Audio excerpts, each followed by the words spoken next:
뉴욕 퀸즈의 2층짜리 타운하우스 제 작은 방은 2층 구석에 있었습니다. 창문 하나 딸린 방이었지만 처음 이곳에 왔을 때는 그저 감사했지요. 남편을 잃고 텅 빈 서울 아파트에서 하염없이 울던 날들이 얼마나 길었는지 모릅니다. 그때 딸이 엄마 우리 집에서 같이 살자고 했을 때 저는 이게 딸이 절 진심으로 필요로 하는 거라고 믿었습니다. 하지만 지금 이 좁은 방 안에 웅크리고 앉아 아래층에서 들려오는 소리를 듣고 있자니 제가 얼마나 순진했는지 깨닫게 됩니다. 장모님 때문에 집이 전쟁터 같다고. 애들 교육 방식도 다 틀어지고 내가 내 집에서 눈치 보며 살 수는 없어. 사위의 목소리였습니다. 평소 조용하던 사람이 이렇게 큰 소리로 화를 내는 걸 처음 들었지요. 손이 떨려서 무릎 위에 가만히 얹어봤지만 떨림은 멈추지 않았습니다. 그래도 우리 엄마인데 어쩌라는 거야. 딸의 목소리는 약했습니다. 변명처럼 들렸지요. 제 딸이, 그 당찬 성격의 딸이 남편 앞에서 이렇게 힘없이 말하는 걸 들으니 가슴이 무너져 내렸습니다. 시니어 하우징 알아봐. 이대로는 못 살아. 당신이 엄마 편만 들면 우리 결혼 생활도 힘들어진다. 이게 마지막 경고야. 최후 통첩이었습니다. 저는 숨을 죽이고 문틈 사이로 거실을 내다봤습니다. 딸이 고개를 끄덕이는 게 보였지요. 한 번, 두 번. 제 딸이 남편의 말에 동의하고 있었습니다. 그날 밤 저는 잠을 이룰 수가 없었습니다. 천장을 바라보며 지난 5년을 떠올렸지요. 남편이 새벽 운동을 나갔다가 돌아오지 않았던 그날도 영안실 차가운 바닥에 주저앉아 울던 제 모습도 모두 생생했습니다. 심근경색이었습니다. 의사는 즉사였다고 했지요. 고통 없이 갔을 거라는 위로였지만 저에게는 작별 인사 한마디 나눌 기회조차 없었다는 뜻이었습니다. 30년을 함께 산 사람이 어느 날 갑자기 사라져버리면 남은 사람은 어떻게 살아야 하는지 아무도 가르쳐 주지 않았습니다. 장례를 치르고 혼자 남은 은평구 아파트는 너무 넓고 조용했습니다. 남편의 슬리퍼가 현관에 그대로 있었고 옷장에는 그의 옷들이 걸려 있었지요. 저는 매일 그 옷들을 만지작거리며 울었습니다. 밥을 먹지 않았고 씻지도 않았습니다. 그저 하루하루가 지나가기를 기다렸지요. 그때 딸이 한국으로 날아왔습니다. 10년 만에 처음으로 엄마가 필요하다며 눈물을 보였지요. 엄마 혼자 두면 안 되겠어. 미국으로 가자. 우리 집에서 같이 살면서 손주들도 봐주고 편하게 지내. 엄마 없으면 우리도 힘들어. 딸의 눈물을 보는 순간 저는 마음이 움직였습니다. 그래, 딸이 절 필요로 하는구나. 손주들에게도 할머니가 필요하겠지. 저는 30년을 살았던 아파트를 서둘러 팔았습니다. 부동산에서는 조금만 기다리면 더 받을 수 있다고 했지만 저는 급했지요. 딸이 기다리고 있었으니까요. 3억 2천만 원에 팔렸습니다. 그 돈 중에서 1억을 딸에게 주었지요. 손주들 교육비로 써.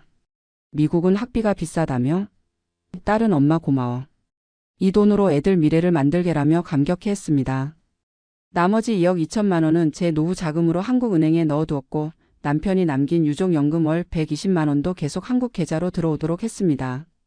미국에 도착한 첫날 딸네 집은 따뜻했습니다. 손녀 8살, 손자 5살이 할머니 라며 달려와 안겼지요. 사위도 어머님 편히 지내세요 라며 웃었습니다. 2층 구석방이 제 방이 되었고 저는 그걸로 충분했습니다. 처음 2년은 정말 천국 같았습니다. 아침마다 손주들을 깨워 아침밥을 먹이고 어린이집에 데려다주고 장을 보고 집을 정리하고 저녁을 준비했지요. 딸 부부가 퇴근하면 엄마 덕분에 너무 편해라며 좋아했습니다. 손주들도 할머니가 해주는 밥을 잘 먹었고 제가 읽어주는 한글 동화책을 좋아했습니다. 하지만 3년째부터 공기가 달라지기 시작했습니다. 손녀가 한글학교에 다니기 시작하면서 저는 집에서도 한국어를 쓰도록 했지요. 정체성이 중요해. 한국 사람인데 한국말을 모르면 되겠어? 사위가 애들은 여기서 잘하는데 영어가 더 중요하지 않나요? 라고 했지만 저는 고집을 부렸습니다. 신발 신고 집 안을 돌아다니는 것도 참을 수 없었습니다. 신발 벗어. 집 안에서 신발을 신으면 어떡해. 손주들이 식사 중에 떠드는 것도 어른 앞에서 다리를 꼬는 것도 하나하나 고쳐주려 했지요. 사위는 점점 말이 없어졌고 퇴근하면 지하 서재로 내려가 나오지 않았습니다. 결정적인 사건은 작년 추수감사절이었습니다. 사위 가족들이 모인 자리에서 손자가 사위 어머니에게 헤이 그레마 레이엔디에메 라고 했지요. 저는 참지 못하고 손자의 손을 탁 쳤습니다. 할머니한테 존댓말 써야지. 사위 어머니의 얼굴이 굳었고 사위가 처음으로 제게 직접 말했습니다. 장모님, 여기는 미국입니다. 그렇게까지 안 해도 됩니다. 그날 이후 집안의 분위기는 얼어붙었습니다. 사위는 저와 눈도 마주치지 않았고 딸은 저와 사위 사이에서 눈치를 보기 시작했지요. 손주들도 할머니와 아빠 사이에 긴장을 느끼는지 조심스러워졌습니다. 그리고 오늘 밤 저는 제가 이 집에서 쫓겨날 위기에 처했다는 걸 알게 되었습니다. 다음 날 아침 딸이 제 방문을 조심스럽게 두드렸습니다. 엄마, 우리 잠깐 얘기 좀 해야 할 것 같아. 밖에 나가서 커피 마실까? 저는 묵묵히 옷을 갈아입고 딸을 따라 나섰습니다. 근처 카페는 한적했고 우리는 구석 자리에 마주 앉았지요. 딸이 커피를 한 모금 마시고는 천천히 입을 열었습니다. 엄마, 미안해. 근데 지금 우리 집 분위기가 너무 안 좋아. 남편이 스트레스를 너무 많이 받아서 회사 일도 제대로 못하고 있어. 딸의 목소리는 떨리고 있었지만 하려는 말은 분명했습니다. 엄마를 위해서라도 시니어 아파트 알아보는 게 어떨까? 엄마 또래 분들도 많고 더 편할 거야. 한국 분들도 많아서 외롭지 않을 거고. 머리를 망치로 얻어맞은 것 같았습니다. 커피잔을 든 손이 떨려서 테이블 위에 내려놓았지요. 내가 같이 살자고 해서 왔잖아. 내가 뭘 잘못했는데? 제 목소리가 쉬어 나왔습니다. 딸은 고개를 숙였지요. 잘못한 게 아니라 그냥 생활 방식이 달라서 그래. 엄마는 한국식으로 사는데 우린 미국에서 살고 있잖아. 애들도 혼란스러워하고 남편이랑 나도 자꾸 부딪히고. 그럼 나 당장 나가라는 거야? 딸이 화들짝 놀라며 고개를 저었습니다. 아니, 그게 아니라 시니어 아파트가 진짜 괜찮대. 내 친구 엄마도 거기 사시는데 너무 좋다고 하더라. 우리도 자주 찾아뵐게. 멀지도 않아. 저는 딸의 얼굴을 가만히 바라봤습니다. 제가 낳아서 키운 딸. 밤새 열이 나면 등을 쓸어주고 시험 기간이면 새벽까지 간식을 만들어주던 그 아이. 지금 그 아이가 저를 집에서 내보내려 하고 있었습니다. 너 낳고 키우느라 내 인생 다 바쳤는데 이제 짐이 됐으니 버리는 거구나. 딸의 눈에 눈물이 고였습니다. 엄마, 그렇게 말하지 마. 나도 너무 힘들어. 남편이랑 엄마 사이에서 나 정말 죽을 것 같아. 우리는 더 이상 말하지 않았습니다. 식어버린 커피를 마저 마시고 집으로 돌아왔지요. 저는 제 방에 들어가 문을 닫았습니다. 침대에 누워 천장을 바라보는데 눈물이 흘러내렸습니다. 저녁 때 손녀가 문을 두드렸습니다. 할머니, 밥 안 먹어요? 저는 대답하지 않았지요. 한참 후 발소리가 멀어졌습니다. 한밤중에 문이 조심스럽게 열렸습니다. 딸이었지요. 딸이 제 침대 옆에 앉아 등을 쓰다듬었습니다. 엄마, 미안해. 정말 미안해. 딸도 울고 있었습니다. 하지만 저는 돌아보지 않았지요. 됐어. 알아서 해. 딸이 한참을 더 앉아 있다가 방을 나갔습니다. 문이 닫히는 소리가 들렸고 저는 다시 혼자가 되었습니다. 며칠이 지났습니다. 저는 방에서 거의 나오지 않았고 딸은 조심스럽게 음식을 가져다 주었지요. 사위는 아예 2층에 올라오지 않았고 손주들은 할머니 방 앞을 지나갈 때마다 발소리를 죽였습니다. 어느 날 오후 딸이 서류 뭉치를 들고 제 방에 들어왔습니다. 테이블에 펼쳐놓은 건 시니어 하우징 신청서였지요. 엄마, 이게 저소득층 시니어 아파트 신청서야. 정부 지원을 받으면 월세가 훨씬 싸. 근데 딸이 말을 흐렸습니다. 소득이랑 자산 증명을 해야 하는데 엄마, 한국에 있는 예금도 다 신고해야 해. 2억 2천이면 저소득층 자격이 안 될 수도 있어. 제 가슴이 철렁했습니다. 그럼 일반 시니어 아파트는 얼마야? 월 2,500달러 정도. 우리 돈으로 350만 원쯤? 제가 받는 유족연금은 120만 원이었습니다. 턱없이 부족했지요. 그럼 내 예금을 깨서 써야 하는 거야? 딸이 잠시 망설이더니 말했습니다. 아니면 엄마, 그 돈 우리한테 맡겨줘. 내가 잘 관리해 줄게. 투자도 하고 그러면 불릴 수도 있어. 순간 한국에서 보던 드라마들이 떠올랐습니다. 자식들이 부모 재산을 가로채고 요양원에 버리고 연락을 끊는 이야기들. 설마 제 딸이 그럴 리는 없겠지만 며칠 전 저를 내쫓으려던 그 딸의 모습이 겹쳐졌습니다. 아니야. 내가 알아서 할게. 딸의 얼굴이 굳었습니다. 엄마, 나도 믿어줘야지. 내가 엄마 돈 뭐 어떻게 하겠어? 그래도 내 돈은 내가 관리할 거야. 딸이 섭섭한 표정으로 방을 나갔습니다. 저는 딸이 나간 후 인터넷을 검색해 봤지요. 뉴욕 지역 시니어 아파트 정보를 찾는 건 쉽지 않았습니다. 영어를 못하니 제대로 된 정보를 찾기도 힘들었지요. 겨우 찾은 한인 커뮤니티 사이트에서 본 정보는 절망적이었습니다. 괜찮은 시니어 아파트는 대기자가 수백 명이고 입주까지 최소 2년. 저렴한 곳은 범죄율 높은 동네에 있거나 시설이 형편없다고 했습니다. 2년을 이 집에서 버텨야 한다는 건가?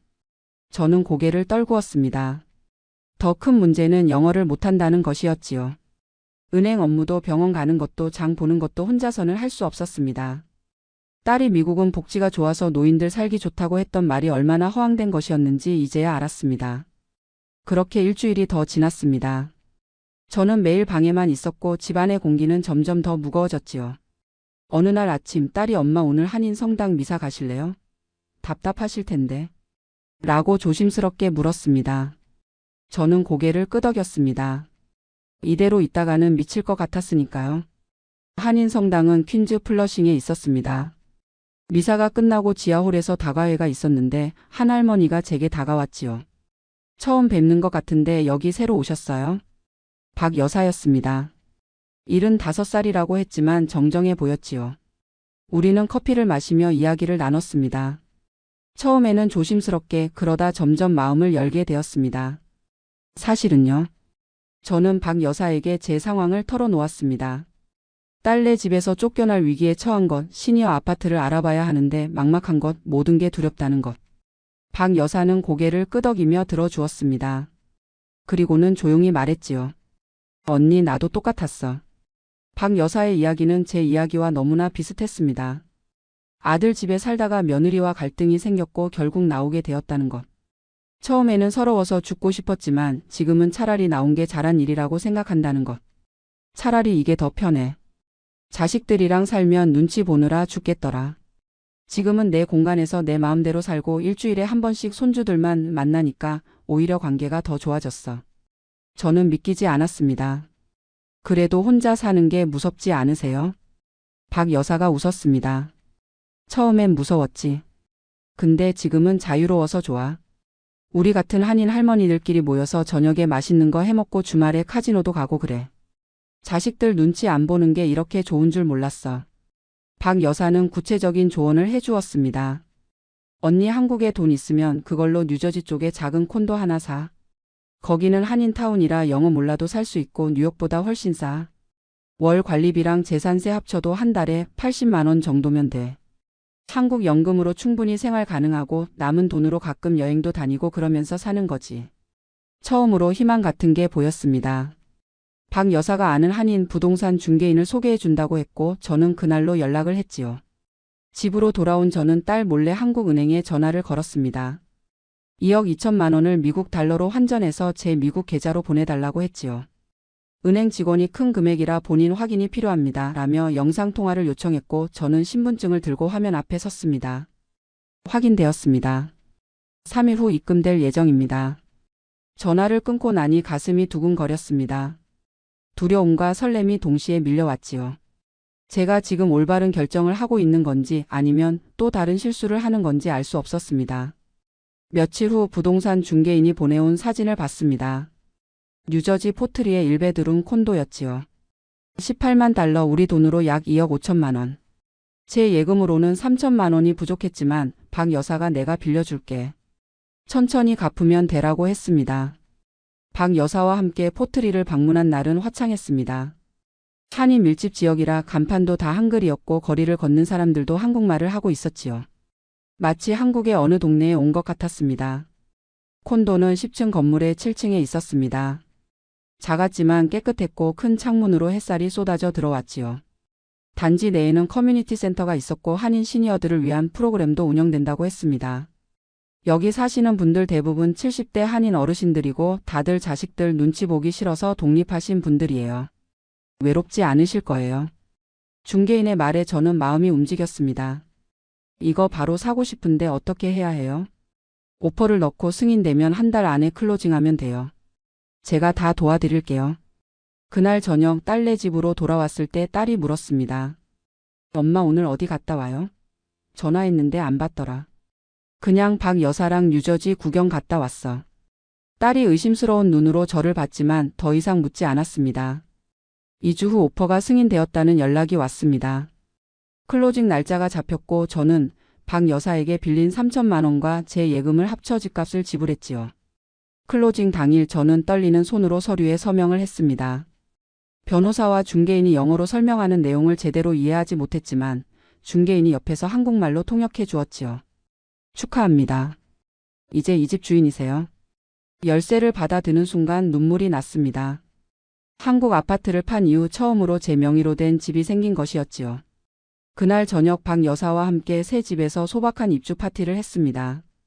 박 여사가 챙겨온 김밥과 과일 그리고 막걸리 한 병. 언니 정말 잘했어. 이제 진짜 자유야. 박 여사가 잔을 들었고 저도 잔을 들었습니다. 막걸리가 목을 타고 넘어갈 때 저는 알 수 있었습니다. 제가 올바른 선택을 했다는 것을. 일주일 후 저는 딸을 불러 앉혔습니다. 나 뉴저지에 작은 집 하나 샀어. 다음 주에 이사 갈 거야. 딸의 얼굴이 창백해졌습니다. 엄마 무슨 소리야? 언제 집을 샀어? 돈은 어떻게 마련했어? 내 예금으로 샀지. 내 돈으로 내 집 사는 게 뭐가 이상해? 딸의 표정이 싸늘하게 변했습니다. 엄마 나한테 왜 상의 안 하고 그런 큰 결정을 해? 사기당한 거 아니야? 그 돈이면 나한테 맡겨서 투자했으면 더 불릴 수 있었는데. 저는 딸을 똑바로 바라봤습니다. 너한테 맡기면 내 맘대로 쓸까봐 안 맡긴 거야. 딸의 얼굴이 빨개졌습니다. 엄마 지금 나를 뭘로 보는 거야? 내가 엄마 돈 가로챌 것 같아? 딸의 목소리가 높아졌습니다. 거실에서 TV를 보던 사위가 나왔지요. 무슨 일이에요? 우리 엄마가 나한테 말도 없이 뉴저지에 집을 샀대. 2억이 넘는 돈을. 사위가 잠시 침묵하더니 말했습니다. 장모님 잘하셨네요. 이제 각자 편하게 사실 수 있겠어요. 딸이 남편을 노려봤습니다. 당신 지금 뭐 하는 거야? 사실대로 말하는 거지. 우리도 힘들었잖아. 사위의 솔직한 말에 딸의 얼굴이 더 굳어졌습니다. 그리고 딸이 저에게 돌아서며 말했지요. 엄마 5년 전에 나한테 준 1억은 뭐야? 그것도 다시 달라는 거야? 제 심장이 철렁했습니다. 결국 이 이야기가 나왔구나. 그건 손주들 교육비로 주는 거라고 했잖아. 그럼 엄마가 여기서 나가면 그 돈은 어떻게 되는데? 우리가 5년간 엄마 모시고 산 건 공짜야? 딸의 입에서 나온 말은 차가웠습니다. 경제적 계산이었지요. 저는 그제야 깨달았습니다. 딸이 저를 미국으로 데려온 진짜 이유를. 너희들이 날 미국으로 데려온 건 무급 베이비시터랑 내 돈이 필요해서였구나. 딸이 입을 다물었습니다. 사위가 끼어들었지요. 장모님 그건 오해예요. 우리가 정말로. 됐어. 다 알았어. 다음 주에 나갈 테니까 신경 꺼. 저는 자기 방으로 들어가 문을 쾅 닫았습니다. 가슴이 터질 것 같았지만 눈물은 나오지 않았지요. 이미 흘릴 만큼 흘렸으니까요. 그날 밤 저는 잠을 이룰 수 없었습니다. 5년 전 딸이 엄마가 필요하다며 울던 모습이 떠올랐지요.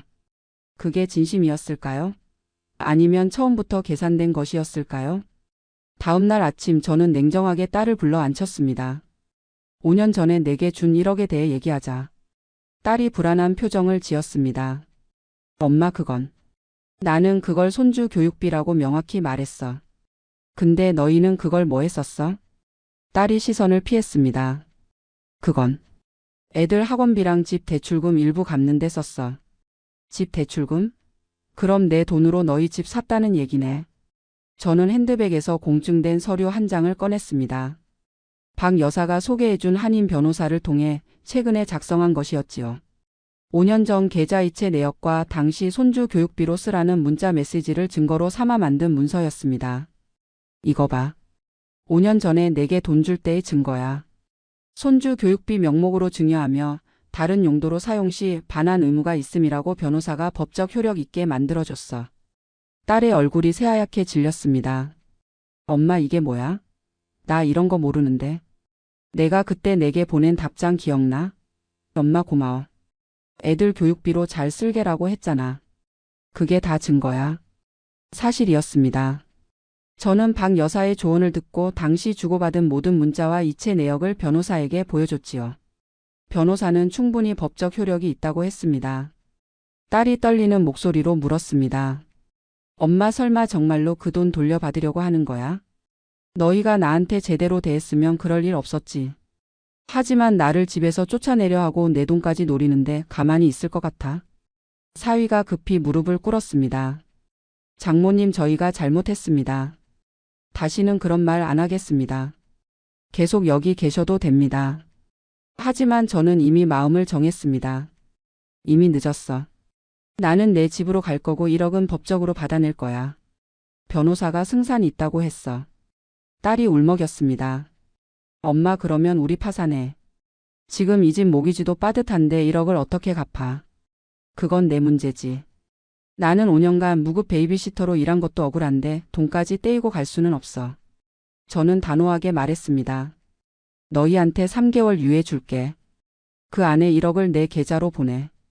안 그러면 법정에서 보자. 그리고 자기 방으로 들어갔습니다. 뒤에서 딸이 우는 소리가 들렸지만 저는 돌아보지 않았지요. 일주일 후 이사하는 날이 왔습니다. 박 여사가 렌트 트럭을 빌려왔고 저는 5년간 모은 짐들을 실었습니다.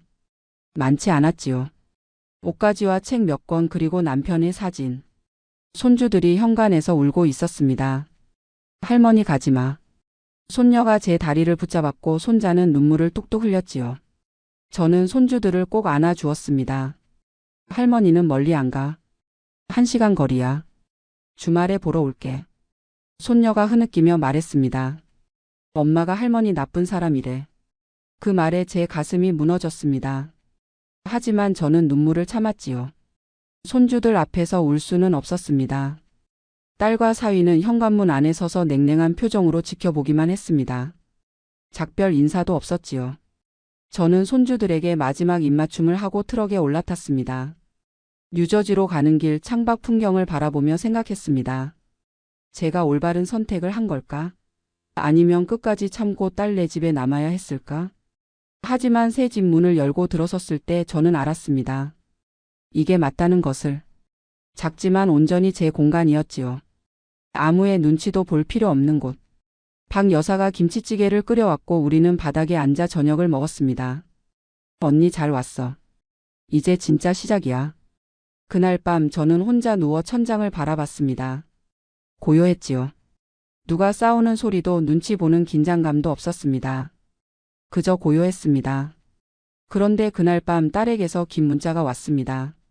엄마 5년간 우리가 얼마나 힘들었는지 알아? 베이비시터 고용했으면 최소 월 300만 원은 들었을 거야. 5년이면 1억 8천이야. 그럼 엄마가 우리한테 준 1억보다 더 많이 우리가 손해본 거야. 그리고 방과 식비 의료비 다 우리가 댔잖아. 계산하면 엄마가 오히려 우리한테 빚진 거야. 손이 떨렸습니다. 문자는 계속 이어졌지요. 법적으로 싸우려면 싸워봐. 우리도 변호사 선임할 거야. 5년간 엄마 부양한 증거 다 있어. 저는 핸드폰을 놓쳤습니다. 바닥에 떨어진 핸드폰을 한참 바라보다가 주저앉았지요. 다음 날 정말로 딸 부부의 변호사로부터 내용 증명이 왔습니다. 귀하의 딸이 5년간 부양비로 약 2억 원을 지출했으며 이는 증여받은 1억을 상회함으로 추가 반환 청구는 법적 근거가 없다는 내용이었습니다. 저도 제 변호사에게 전화를 걸었지요. 변호사는 한숨을 쉬었습니다. 실제로 딸 측 주장에도 일리가 있어요. 부양비를 계산하면 복잡해질 수 있어요. 소송이 길어질 수 있고 승소해도 전액받기는 어려울 수 있습니다. 설상가상으로 손주들한테 전화했더니 딸이 받았습니다. 엄마가 법적으로 우리를 공격하는 동안은 애들이랑 연락 못하게 할 거야. 엄마가 먼저 소송 취하하면 그때 생각해 볼게. 전화가 끊어졌습니다. 저는 그날 하루 종일 침대에 누워 있었지요. 제가 이긴 것일까요? 아니면 모든 걸 잃은 것일까요? 며칠 후 박 여사가 찾아왔습니다. 제 상태를 본 박 여사가 조용히 앉아 말했지요. 언니 나도 비슷한 일 겪었어. 아들이랑 5년 싸우다가 결국 돈은 포기하고 관계를 택했지. 근데 지금 생각하면 그게 정답이었어. 저는 박 여사를 바라봤습니다. 돈은 다시 벌 수 있지만 손주들이랑의 시간은 돌아오지 않아. 언니 나이가 73인데 10년만 지나면 83이야. 그때 가서 화해해봐야 손주들은 이미 다 커버리고 할머니 기억도 희미할 거야. 박 여사의 말이 가슴에 박혔습니다. 맞는 말이었지요. 저에게 남은 시간이 얼마나 될까요? 10년? 20년? 그 짧은 시간을 법정 싸움과 원망으로 보내야 할까요? 며칠을 고민한 끝에 저는 딸에게 전화를 걸었습니다. 만나자. 퀸즈와 뉴저지 중간 지점의 카페에서 만났습니다. 딸은 여전히 딱딱한 표정이었지요. 저는 먼저 입을 열었습니다. 내가 먼저 사과할게. 너희 입장도 이해해. 5년간 힘들었을 거야. 딸의 표정이 조금 풀렸습니다. 1억은 포기할게. 딸이 놀란 눈으로 저를 봤습니다. 대신 조건이 있어. 첫째, 나를 내쫓으려 한 것에 대해 너희가 진심으로 사과할 것. 둘째, 앞으로 손주들이랑 주 1회는 만날 수 있게 해줄 것. 셋째, 명절에는 함께 모일 것. 이 세 가지만 지켜주면 법적 문제는 다 취하할게. 딸이 한참을 침묵하더니 눈물을 흘렸습니다. 이번에는 진짜 눈물이었지요. 엄마, 미안해. 우리가 너무했어. 엄마한테 상처 많이 드렸지? 딸이 제 손을 잡았습니다. 조건 다 받아들일게. 그리고 엄마 뉴저지 집 살 때 부족했던 돈 박 여사님한테 빌렸다며? 우리가 갚을게. 그것도 우리가 해야 할 일이야. 저는 고개를 저었습니다. 그 돈은 내가 갚을 거야. 너희한테 신세 지고 싶지 않아. 엄마 제발 우리도 뭔가 할 수 있게 해줘. 우리도 엄마 자식이야.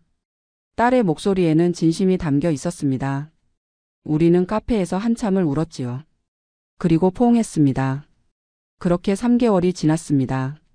추수감사절이 다가왔고 저는 딸 가족을 제 집으로 초대했습니다. 작은 콘도였지만 저는 정성껏 음식을 준비했지요. 갈비찜, 잡채, 송편. 박 여사와 커뮤니티 센터 친구들도 함께 초대했습니다. 손주들이 제 집에 들어서자마자 소리쳤습니다. 할머니 집 좋아요. 여기 할머니들 많아서 재밌어요. 손주들은 박 여사와 다른 할머니들에게 인사를 했고 모두가 손주들을 귀여워했지요. 식사가 시작되었습니다. 사위가 조심스럽게 말했습니다. 장모님, 그동안 제가 정말 무례했습니다. 장모님이 손주들한테 한국 문화 가르쳐 주신 것 지금 보니 정말 감사한 일이었어요. 애들이 한국어 하는 거 보면 정체성이 확실하더라고요. 딸도 말했습니다. 엄마 혼자 사시는 거 불편하지 않으세요? 필요한 거 있으면 언제든 말해요. 저는 미소 지었습니다. 나 여기서 너무 행복해. 매일 아침 커뮤니티 센터 가서 운동하고 한인 친구들이랑 수다 떨고 일주일에 한 번씩 너희도 보고. 이게 진짜 내가 원하던 노후야. 손녀가 물었습니다. 할머니, 다음 주 학교에서 한국 문화 발표해야 하는데 도와줄 수 있어요? 그럼. 할머니가 한복도 빌려줄게. 손자가 제게 안겼습니다. 할머니, 저도 한글 학교 다시 다니고 싶어요. 제 가슴이 따뜻해졌습니다. 식사 후 딸이 조용히 저를 방으로 불렀습니다. 봉투를 건넸지요. 엄마, 이거. 안에는 5천만 원 수표가 들어 있었습니다. 박 여사님 빚 3천만 원 갚으시고 나머지는 엄마 용돈으로 쓰세요. 매달 엄마 한국 계좌로 100만 원씩 송금할게요. 연금이랑 합쳐서 생활비로 쓰세요. 이럴 필요 없어. 엄마 받아주세요. 우리가 할 수 있는 최소한의 성의예요. 5년간 엄마한테 못했던 거 이제라도 하고 싶어요. 저는 딸을 안아주었습니다. 이게 가족이구나. 완벽하지 않지만 서로 노력하는 것. 1년이 흘렀습니다. 저는 뉴저지 한인 커뮤니티 센터에서 강연을 하고 있었습니다. 노후 독립 준비라는 주제였지요. 저는 딸네 집에서 쫓겨날 뻔한 경험을 했습니다. 하지만 그 위기가 오히려 제 인생의 전환점이 되었어요. 자식한테 의존하지 않고 내 집에서 내 친구들과 내 방식대로 사는 지금이 인생에서 가장 행복합니다. 청중석에는 비슷한 처지의 한인 시니어들이 가득했습니다. 강연이 끝나자 많은 분들이 조언을 구하러 왔지요. 박 여사와 저는 시니어 독립지원 모임이라는 단체를 만들었습니다. 자식 집에서 어려움을 겪는 한인 노인들에게 법률, 부동산, 재정 관리를 무료로 상담해주는 일을 시작했지요. 매주 수요일 저녁 이미 30명이 넘는 회원이 모입니다. 매주 토요일은 손주들이 오는 날입니다. 손녀는 이제 한국어로 대화가 가능하고 손자는 한글 학교에서 받은 상장을 자랑스럽게 보여줍니다. 딸은 약속대로 매달 100만 원을 송금하고 명절마다 제 집으로 찾아옵니다. 사위와의 관계도 많이 좋아졌습니다. 제가 만든 김치를 장모님 김치가 최고라며 좋아하지요. 어느 봄날 아침 저는 콘도 베란다에 앉아 커피를 마시고 있었습니다. 창밖으로 햇살이 쏟아져 들어왔지요. 옆집 한인 할머니가 손을 흔들며 외쳤습니다. 미선 씨, 오늘 저녁 우리 집에서 제육볶음 해먹을 건데 같이 먹어요. 아래층에서는 한인 할아버지들이 화투를 치며 웃음소리가 들렸습니다. 핸드폰에 딸에게서 문자가 왔습니다. 엄마 다음 주 손녀 피아노 발표회예요. 꼭 오세요. 손녀가 할머니 오시기만 기다려요. 저는 미소 지으며 답장을 보냈습니다. 그래 갈게. 창밖의 봄 햇살을 만끽하며 혼잣말을 했습니다. 73살의 새로운 인생이 시작될 줄 누가 알았을까? 자식한테 의존하지 않고 내 힘으로 내 삶을 살 수 있다는 게 이렇게 자유로운 거였어. 5년 전 남편이 떠났을 때는 세상이 끝난 줄 알았습니다. 지금 보니 그게 새로운 시작이었지요. 딸네 집에서 쫓겨날 뻔한 것도 어쩌면 신이 제게 준 기회였는지도 모릅니다. 이제 저는 누구의 엄마도 아니고 누구의 아내도 아닌 그냥 홍미선으로 삽니다. 그리고 저처럼 힘든 할머니들한테 당신도 할 수 있어라고 말해줍니다. 커피 잔을 들어 창밖을 바라봤습니다. 나무에 새싹이 돋아나고 있었지요. 봄은 다시 왔고 제 인생에도 봄이 왔습니다. 73살 늦지 않았습니다. 플러싱의 좁은 원룸 창가에 앉아 방거리를 내려다보고 있을 때였습니다. 스마트폰이 울렸어요. 한국에서 걸려오는 영상통화. 큰아들이었습니다. 아버지, 지금 한국 집값이 최고점이에요. 화면 속 아들의 얼굴은 평소보다 상기되어 있었습니다. 옆에 며느리도 함께 앉아 있더군요. 뭔가 준비된 말을 하려는 것 같았어요. 강동구 아파트가 5억 넘게 나간다고요. 지금 안 팔면 나중에 폭락하면 후회해요. 19년 전 이민 올 때 3억에 샀던 그 아파트 이야기였습니다. 그동안 월세 200만 원씩 받아서 한국 연금 250만 원과 합쳐 미국 생활을 근근히 유지하고 있었어요. 넉넉하진 않았지만 그래도 제 힘으로 살 수 있는 돈이었습니다. 제가 다 알아봤어요.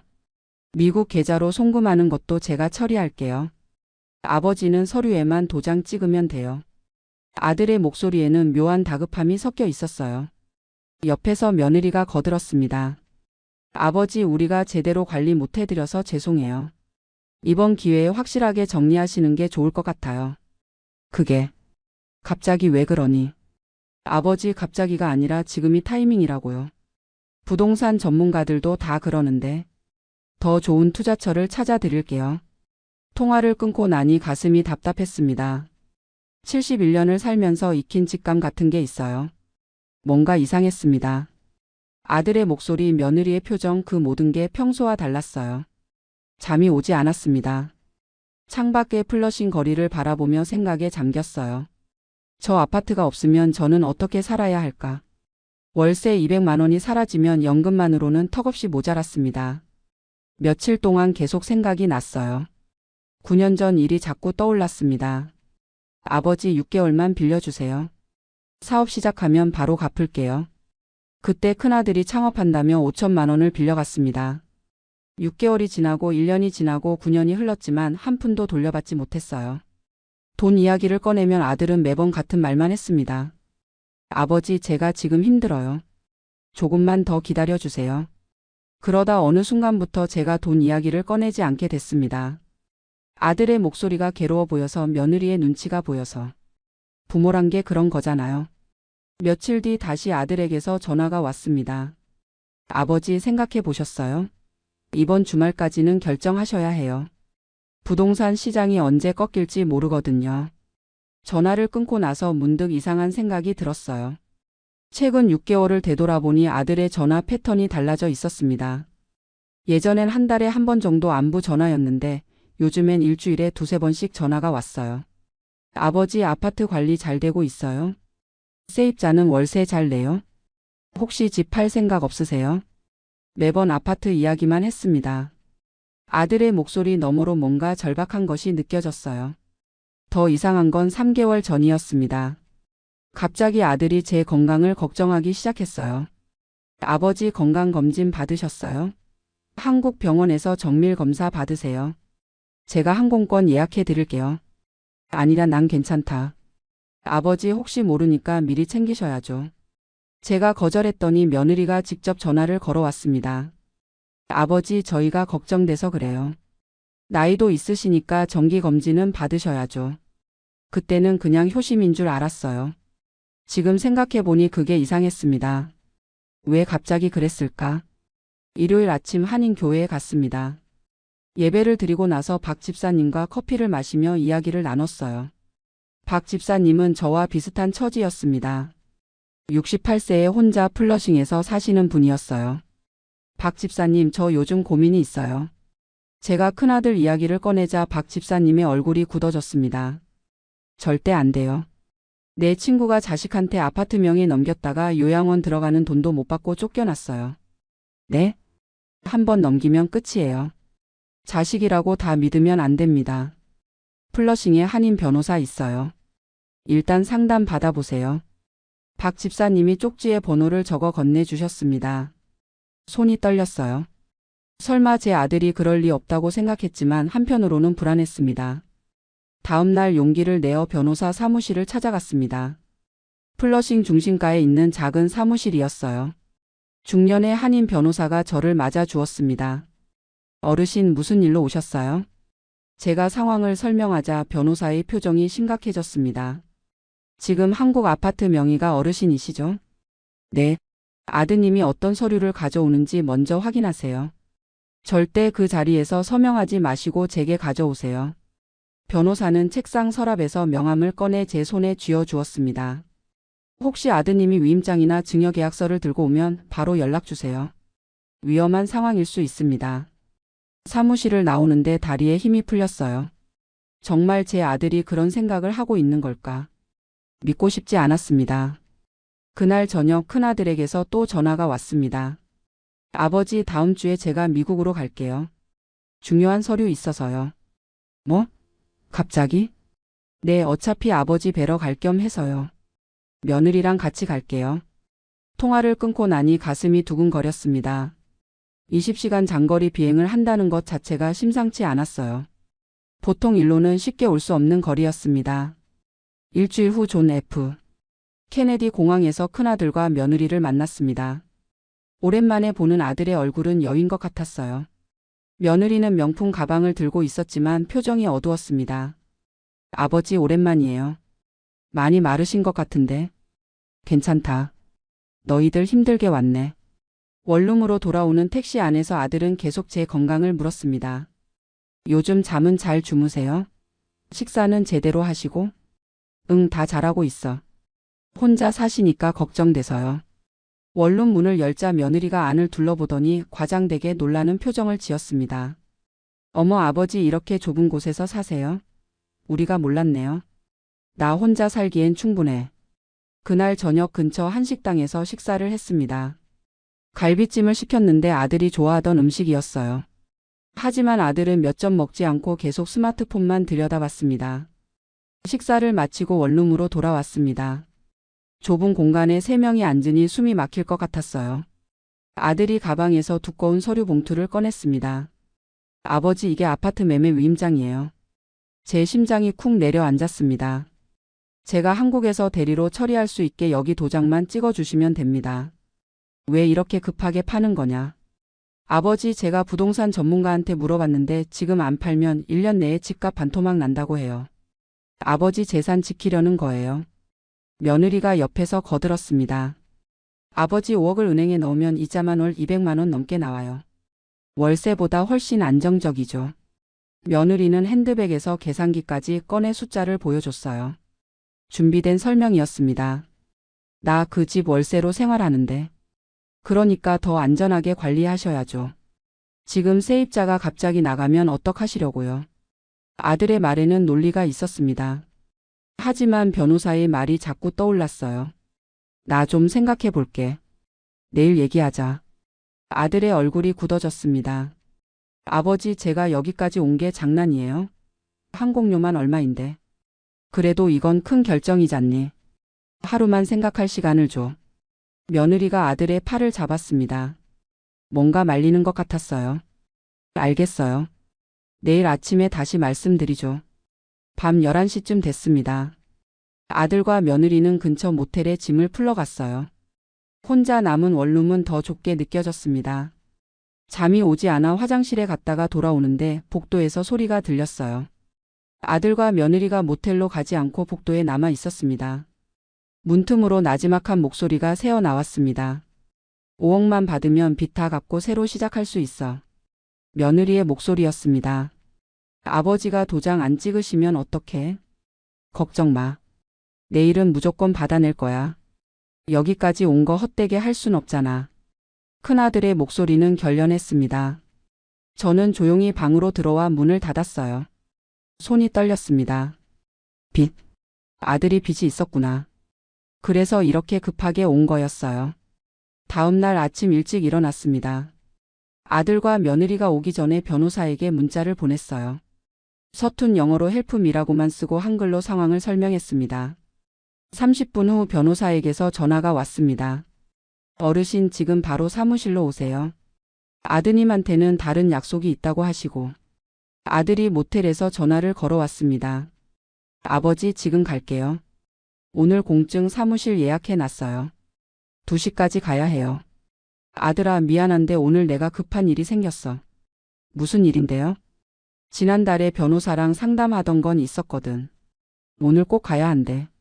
전화기 너머로 아들이 며느리와 뭐라고 속삭이는 소리가 들렸습니다. 아버지 공증이 더 급한데요.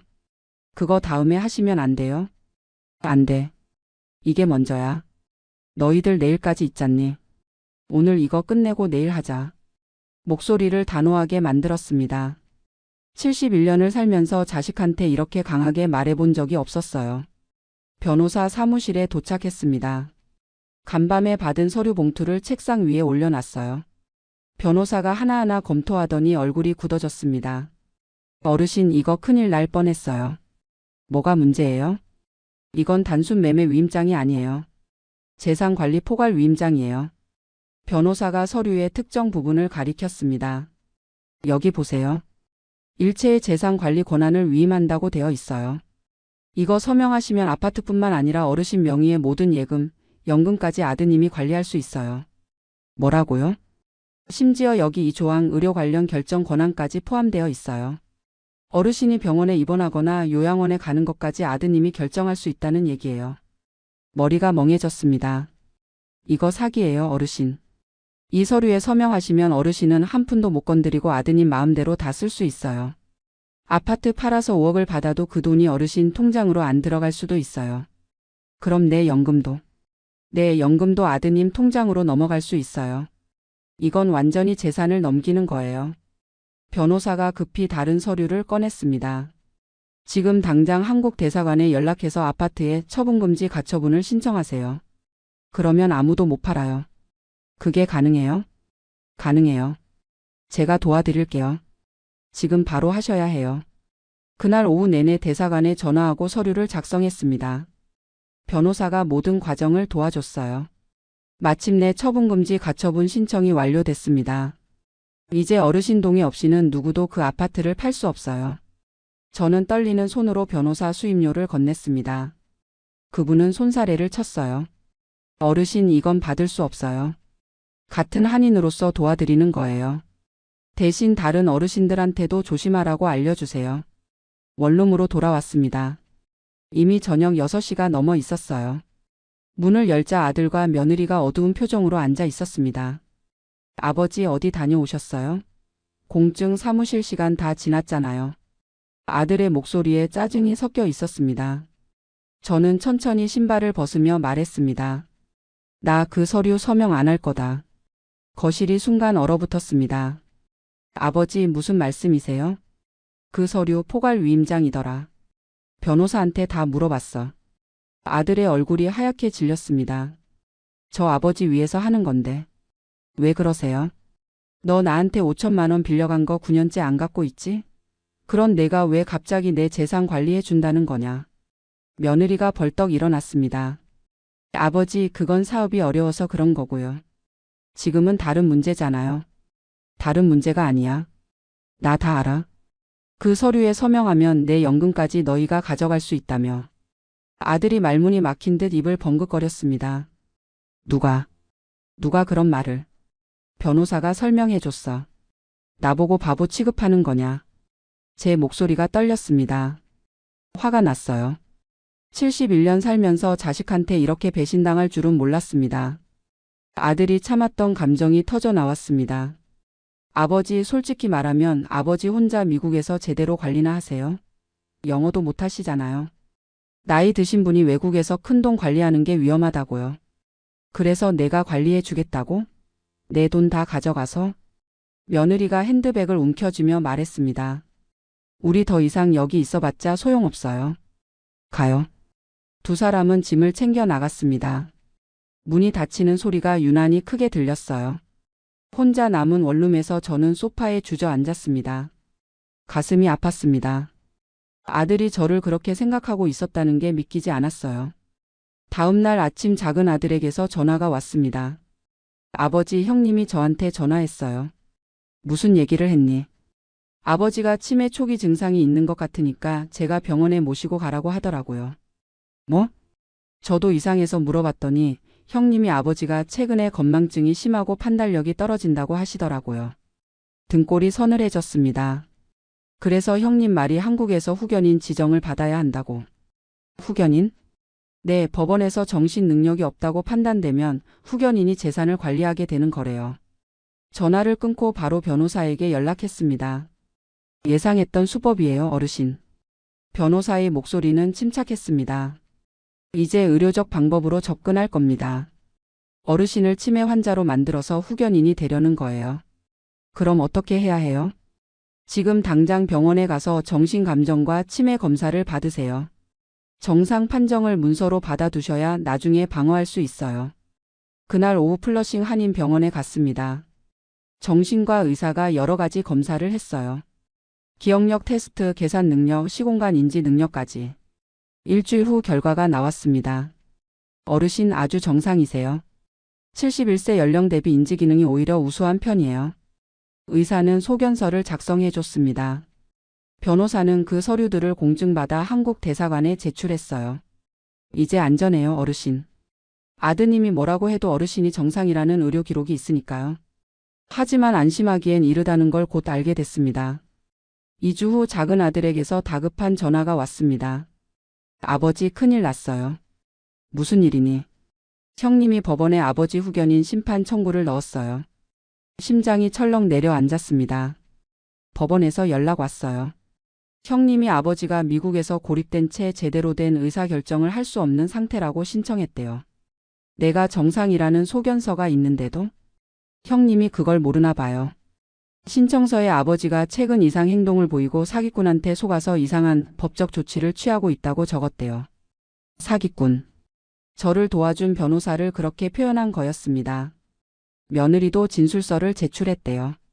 아버지가 플러싱 방문 당시 심한 건망증과 피해망상 증세를 보였다고. 거짓말이었습니다. 전부 거짓말. 더 큰 문제는 법원이 임시로 형님을 재산관리인으로 지정했대요. 아파트 관련 긴급 조치 권한을 줬다고 해요. 뭐라고? 아버지 어떡해요? 저는 한동안 말을 잇지 못했습니다. 법이 제 편이 아니었어요. 아들의 거짓말이 법원을 속이고 있었습니다. 변호사에게 달려갔습니다. 한국 법원에 어르신의 정상 소견서와 반박 자료를 제출해야 해요. 그리고 가능하면 직접 한국에 가서 법원 신문에 참석하셔야 합니다. 한국까지 가야 해요? 네, 어르신이 직접 가서 정신 상태를 보여주시는 게 최선의 방어책이에요. 20시간 비행. 71세의 나이에 그 먼 길을 다시 가야 한다는 게 막막했습니다. 게다가 항공료도 만만치 않았어요. 일요일 교회에 갔습니다. 예배 후 박 집사님께 사정을 말씀드렸어요. 박 집사님이 다른 집사님들을 모으셨습니다. 형제님, 자식한테 당하고만 계시면 안 됩니다. 박 집사님의 목소리는 단호했습니다. 우리가 도울게요. 그날 저녁 교회 집사님들이 성금을 모아주셨어요. 왕복 항공료 200만 원이 마련됐습니다. 저는 눈물이 났어요. 피 한 방울 안 섞인 분들이 이렇게 도와주시는데 제 아들은 저를 치매 환자로 만들려 하고 있었습니다. 형제님, 가서 당당하게 맞서세요. 우리가 기도하겠습니다. 변호사는 한국의 파트너 로펌을 연결해 줬습니다. 제가 모든 자료를 한국 변호사에게 넘겼어요. 도착하시면 바로 만나세요. 작은 아들에게만 한국 방문 사실을 알렸습니다. 큰아들에게는 비밀로 했어요. 아버지, 제가 공항에 나갈게요. 인천공항에 도착했을 때는 새벽 5시였습니다. 20시간 비행으로 온몸이 피곤했지만 정신만은 또렷했어요. 작은 아들이 도착장에서 기다리고 있었습니다. 아버지. 아들이 달려와 짐을 받아줬습니다. 형님이 이번 주 법원 신문 날짜를 잡았어요. 3일 뒤에요. 그래, 알았다. 서울 시내로 들어오는 차 안에서 작은 아들이 말했습니다. 아버지, 형님 요즘 상태가 안 좋아요. 빚 때문에 완전히 미쳐 있어요. 빚이 얼마나 되니? 제가 알아본 바로는 2억 넘어요. 주식 투자 실패하고 카드론까지 손댔대요. 사채도 있고요. 2억. 그 돈이 아들을 이렇게 만든 거였습니다. 며느리 친정에서도 더 이상 안 도와준대요. 그래서 아버지 아파트가 유일한 해결책이었나 봐요. 작은 아들의 집에 도착했습니다. 며느리가 반갑게 맞아줬어요. 아버지, 고생하셨어요. 씻으시고 쉬세요. 오랜만에 따뜻한 밥을 먹었습니다. 며느리가 차려준 된장찌개와 김치가 입에서 녹았어요. 미국에서는 맛볼 수 없는 맛이었습니다. 다음 날 한국 변호사 사무실을 찾아갔습니다. 50대 여성 변호사가 저를 맞아줬어요. 어르신, 미국에서 보내주신 자료 다 검토했습니다. 상황이 심각하긴 하지만 어르신이 직접 오신 게 큰 도움이 될 겁니다. 제가 뭘 해야 하죠? 법정에서 직접 정신 상태를 보여주시는 게 최선의 방어책이에요. 큰아드님은 어르신이 한국에 오신 걸 모르시죠? 네, 좋아요. 신문 당일 갑자기 나타나세요. 그 충격으로 큰아드님이 당황하는 모습을 재판부가 보게 하는 겁니다. 변호사는 책상 위에 서류를 펼쳐 놓았습니다. 어르신, 이틀 동안 제가 예상 질문으로 연습시켜 드릴게요. 재판장 앞에서 또박또박 대답하셔야 해요. 그날부터 이틀 동안 변호사와 함께 준비했습니다. 예상 질문들 대답하는 방법, 법정 예절까지. 신문 전날 밤 작은 아들의 집에서 잠을 청했지만 눈이 감기지 않았어요. 내일이면 모든 게 결정됩니다.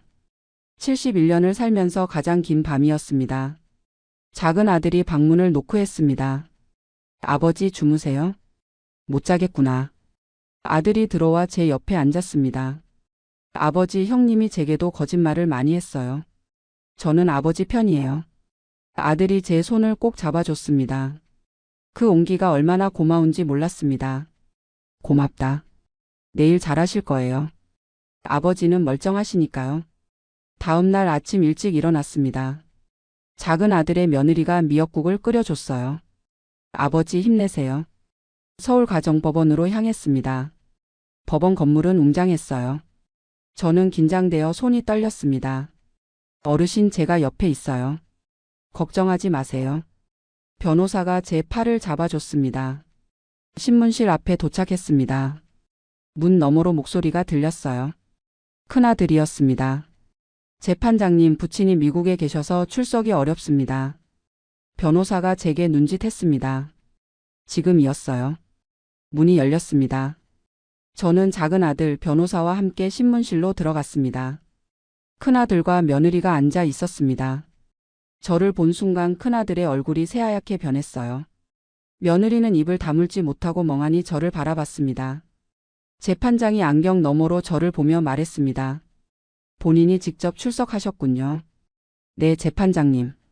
제 목소리는 또렷했습니다. 큰아들 옆에 앉아있던 변호사가 당황한 표로 큰아들과 속닥거렸어요. 큰아들은 고개를 숙인 채 저를 쳐다보지도 못했습니다. 재판장이 서류를 검토했습니다. 피청구인 측 변호사, 제출하실 자료가 있습니까? 제 변호사가 일어섰습니다. 네, 재판장님. 청구인 측이 제출한 진술은 모두 허위입니다. 변호사는 두꺼운 서류 뭉치를 제출했습니다. 플러싱 병원의 정신감정서, 치매 검사 결과, 의사소견서. 재판장이 서류들을 하나씩 넘기며 읽었습니다. 71세 연령 대비 인지기능 우수. 정상 판정. 재판장이 소리내어 읽는 문구들이 신문실에 울려 퍼졌습니다. 큰아들의 어깨가 축 처졌어요. 큰아들의 변호사가 일어섰습니다. 하지만 재판장님, 청구인의 진술에 따르면 부친께서 최근 이상 행동을. 제 변호사가 끊었습니다. 재판장님, 청구인이 제출한 진술서야말로 거짓입니다. 오히려 청구인은 부친의 재산을 노린 사기 시도를 했습니다. 변호사는 또 다른 서류를 꺼냈습니다. 큰아들이 가져왔던 포괄 위임장 사본이었습니다. 재판장의 표정이 굳어졌습니다. 이건 재산관리 포괄 위임장인데 청구인이 이걸 부친께 서명받으려 했다는 겁니까? 네, 재판장님. 청구인은 단순 아파트 매매 위임장이라고 속이고 이 서류에 서명을 요구했습니다. 재판장이 큰아들을 쳐다봤습니다. 큰아들은 고개를 들지 못했어요. 피청구인께서 직접 증언하시겠습니까? 재판장이 저를 바라봤습니다. 네, 재판장님. 저는 증인석으로 걸어갔습니다. 다리가 떨렸지만 참았어요. 피청구인께서는 현재 거주지가 어디십니까? 미국 뉴욕 플러싱입니다. 언제부터 거주하셨습니까? 19년 전 이민 갔습니다. 현재 생활은 어떻게 유지하고 계십니까? 한국 연금 250만 원과 강동구 아파트 월세 200만 원으로 생활합니다. 재판장이 고개를 끄덕였습니다. 청구인과는 어떤 관계십니까? 제 큰아들입니다. 청구인이 최근 어떤 요구를 했습니까? 저는 숨을 깊이 들이마셨습니다. 제 큰아들은 9년 전 5천만 원을 빌려가서 아직까지 갚지 않았습니다. 큰아들이 몸을 움찔했어요.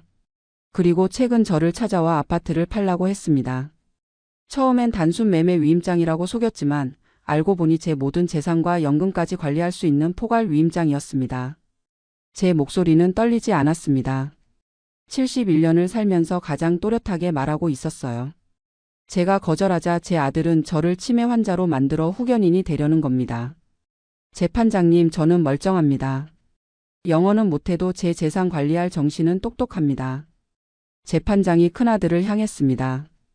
청구인 부친께 포괄 위임장 서명을 요구한 사실이 있습니까? 큰아들이 입술을 떨었습니다. 그건 아버지 편의를 위해서. 예, 아니오로 답하십시오. 재판장의 목소리가 차갑게 식었습니다. 예, 있습니다. 재판장이 며느리를 쳐다봤습니다. 증인은 시아버님이 건망증과 피해망상 증세를 보였다고 진술하셨는데 구체적으로 언제 어떤 증세였습니까? 며느리가 말을 더듬었습니다. 그게 전화 통화할 때. 통화 녹음이나 의료기록 같은 객관적 증거가 있습니까? 아니요. 재판장이 책상을 두드렸습니다. 이 사건은 후견인 지정이 필요한 케이스가 아니라 가족 간 재산 분쟁으로 보입니다. 재판장이 서기에게 뭔가 지시했습니다. 다음 증인 작은 아들을 불러주십시오. 작은 아들이 증인석으로 나갔습니다. 큰 아들이 작은 아들을 노려봤어요. 증인께서는 청구인과 어떤 관계입니까? 형제입니다. 저는 동생이고요. 청구인의 최근 재정 상태에 대해 알고 계십니까? 작은 아들이 저를 한번 쳐다봤습니다. 제가 고개를 끄덕이자 작은 아들이 입을 열었어요. 재판장님, 저희 형님은 최근 많은 빚을 졌습니다. 제가 알기로 2억 이상입니다. 큰아들이 벌떡 일어났습니다. 너 뭐 하는 거야? 조용히 하십시오. 재판장이 호통을 쳤습니다. 법정 경위가 큰아들에게 다가갔어요. 증인 계속하십시오. 형님이 저한테 아버지 아파트만이 유일한 해결책이라고 말했습니다. 빚 때문에 채권자들한테 쫓기고 있다고 했어요. 큰아들이 주저앉았습니다. 며느리가 핸드백으로 얼굴을 가렸어요. 재판장이 최종 판단을 내렸습니다. 본 법원은 피청구인의 정신 상태가 정상이며 후견인 지정이 필요하지 않다고 판단합니다. 광. 재판장이 의사봉을 내리쳤습니다. 청구를 기각합니다. 그리고 큰아들을 향해 마지막 말을 덧붙였습니다. 청구인은 허위사실로 법원을 기만하려 했으므로 이에 대한 별도 조사가 필요할 수 있습니다. 신문실을 나섰습니다. 복도에서 큰아들이 저를 따라왔어요. 아버지. 큰아들이 제 앞에 무릎을 꿇었습니다. 제가 잘못했어요. 한 번만 용서해 주세요. 며느리도 울먹이며 절을 했습니다. 저는 그들을 내려다봤습니다. 한때는 제 아들이었던 사람. 제가 키우고 대학 보내고 결혼시켜준 아들. 넌 이제 내 아들이 아니다. 제 목소리는 차가웠습니다. 다시는 연락하지 마라. 작은 아들이 제 팔을 잡아줬습니다. 아버지 가요. 법원을 나와 택시를 탔습니다. 뒤를 돌아보니 큰아들이 법원 계단에 주저앉아 있었어요. 며느리가 그를 부축하려 했지만 큰아들은 고개를 떨구고 있었습니다. 그 모습을 보며 가슴 한편이 아팠습니다. 하지만 돌아설 수는 없었어요. 그날부터 한국에서 모든 법적 조치를 시작했습니다. 변호사와 함께 아파트에 처분금지 가처분을 정식 등기했어요. 이제 제 동의 없이는 누구도 그 아파트를 팔 수 없었습니다. 공증 사무실에서 유언장을 작성했습니다. 재산의 전부를 작은 아들에게 상속하며 큰아들에게는 유류분도 주지 않는다. 변호사가 조언했습니다. 상속권 박탈 사유를 명확히 적어야 해요. 유언장에 재산 탈취 시도를 구체적으로 기록했습니다. 날짜, 장소, 서류 내용까지. 사후 재산관리인도 지정하세요. 작은 아들과 한국 변호사를 공동 재산관리인으로 지정했습니다. 큰아들이 제가 죽은 후에도 재산에 접근할 수 없도록 법적 장치를 완벽히 구축했어요. 모든 절차가 끝나는데 한 달이 걸렸습니다. 작은 아들의 집에서 지내는 동안 손주들과 많은 시간을 보냈어요. 초등학교 2학년인 큰손주가 제 무릎에 앉아 책을 읽어줬습니다. 할아버지, 제가 읽어드릴게요. 어린 목소리가 얼마나 따뜻한지 몰랐습니다. 며느리가 차려준 밥을 먹으며 이게 가족이구나 하는 생각이 들었어요. 혈연이 가족을 만드는 게 아니라 마음이 가족을 만드는 거였습니다. 어느 날 저녁 작은 아들이 조심스럽게 말했습니다. 아버지, 미국 가지 마시고 한국에서 우리랑 사세요. 저는 고개를 저었습니다. 나 플러싱이 좋더라. 거기도 내 삶이 있어. 하지만 혼자 사시잖아요. 혼자지만 외롭지 않아. 교회 교우들도 있고. 미국으로 돌아가기 전 아파트를 정리했습니다. 월세에서 전세로 전환하여 3억 보증금을 확보했어요. 나머지 2억은 작은 아들 명의 계좌에 넣었습니다. 아버지, 이건 너무 많아요. 이건 내 몫이다. 내가 잘 관리해라. 형님은? 그 사람 이야기는 하지 마라. 작은 아들이 눈시울을 붉혔습니다. 내가 효자다. 고맙다. 인천공항에서 작은 아들 가족이 전부 나와 배웅해줬습니다. 손주들이 울면서 매달렸어요. 할아버지, 가지 마세요. 할아버지, 곧 또 올게. 착하게 지내야 해. 비행기에 올랐습니다. 창밖으로 한국 땅이 멀어졌어요. 71년을 산 나라. 아들을 낳고 키운 나라. 하지만 이제는 플러싱이 제 집이었습니다. 20시간 비행 끝에 플러싱에 도착했습니다. 원룸 문을 열자 익숙한 냄새가 났어요. 좁지만 제 공간. 제가 지켜낸 공간. 일요일 교회에 나갔습니다. 박 집사님이 달려와 제 손을 꼭 잡았습니다. 형제님, 어떻게 되셨어요? 이겼습니다. 예배 후 간증 시간에 제 이야기를 나눴습니다. 많은 교우들이 눈물을 흘렸어요. 자식이라고 다 믿으면 안 됩니다. 재산은 법으로 지켜야 합니다. 80대 할머니 한 분이 제게 다가왔습니다. 저도 딸한테 집을 넘기라는 얘기 들었는데 이제 어떻게 해야 할지 알겠어요. 박 집사님이 말했습니다. 형제님 덕분에 우리도 배웠습니다. 이제 제 생활은 안정됐습니다. 한국 연금 250만 원, 전세 보증금 이자 50만 원, 그리고 미국 계좌의 여유자금. 넉넉하진 않아도 제 힘으로 살 수 있었어요. 어느 날 저녁 원룸 창가에 앉아 플러싱 거리를 내려다봤습니다. 네온사인이 하나둘 켜지고 있었어요. 스마트폰을 들어 작은 아들에게 영상통화를 걸었습니다. 아버지. 손주가 화면에 나타났습니다. 할아버지 보고 싶어요. 할아버지도 보고 싶다. 공부 열심히 하고 있니? 네. 할아버지 언제 와요? 곧 갈게. 통화를 끊고 커피를 한 모금 마셨습니다. 따뜻했어요. 71년 살면서 이제야 진짜 가족이 누군지 알았네.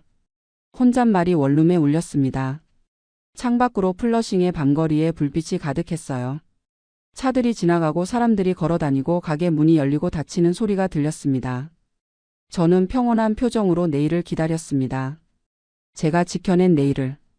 71세의 삶은 아직 끝나지 않았습니다.